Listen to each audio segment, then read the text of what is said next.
Hi friends, இப்போ நம்ம என்ன பார்க்க போகிறோன்னா வீட்லேயே கொத்தமல்லி தூள் எப்படி ரெடி பண்ணுறதுன்னு தான் பார்க்க போகிறோம். சும்மா ஒரு 2 வீக்ஸ்க்கு மட்டும் பார்க்க போகிறோங்க. இது பார்த்திங்கன்னா ஒரு 200 கிராம் கொத்தமல்லி வறுத்து எடுத்து வச்சுருக்காங்க. இது பார்த்திங்கன்னா ஒரு 50 கிராம் கடலப்பருப்பு, கொஞ்சம் ஒரு ஒரு அப்படி சொல்லலாம், கொஞ்சம் கொஞ்சமாக ஜீரகம், கொஞ்சம் சோம்பு, கொஞ்சம் ஒரு ஸ்பூன் வச்சுக்கலாம். சரிங்களா? அதையும் போட்டு நல்லா வறுக்கிறாங்க.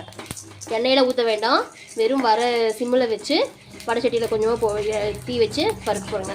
சரிங்களா?